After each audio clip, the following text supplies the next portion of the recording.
नाशिकमध्ये सप्तशृंगी गडावर शीतकड्यावरून उडी मारून प्रेमी युगलाने जीवन संपवल्याची धक्कादायक घटना समोर आली आहे। सप्तशृंगी गडावर असलेल्या शीतकड्यावरून प्रेमयुगल्याने 400 फूट खोल दरीत उडी घेतली। 7 दिवसांपासून दोघेही बेपत्ता होते।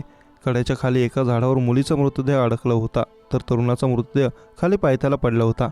याबाबत मिळालेली माहिती अशी की मंगेश राजाराम शिंदे आणि प्रियंका संतोष तिडके अशी आत्महत्या केलेल्या तरुणीची नावे आहेत। तरुण वय वर्ष 24 तर तरुणी वय वर्ष 16 होती।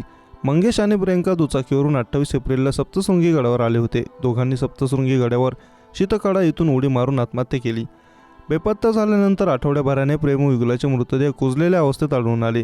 गडाच्या पायथ्याला असणाऱ्या भातोडे इथल्या गुरख्यांनी याची माहिती पोलीस पाटील विजय चव्हाण यांना दिली। त्यानंतर पोलीस घटनास्थळी दाखल झाले। मृतदेह दरीतून बाहेर काढले। मृतदेह कुजले असल्याने जागीच शवछेदन करण्यात आले। मंगेश आणि प्रियंका यांचे एकमेकांवर प्रेम होते अशी माहिती समोर आली आहे। ते 28 एप्रिलपासून बेपत्ता झाले होते। याबाबत कुटुंबियांना पोलिसात तक्रार दिली की नाही याची माहिती समजू शकलेली नाही। दरम्यान दोघांचे मृतदेह आढळल्यानंतर त्यांच्याजवळ असलेल्या साहित्यावरून त्यांची ओळख पटवण्यात आली। पोलिसांनी आकस्मिक मृत्यूची नोंद केली असून अधिक तपास केला जात आहे।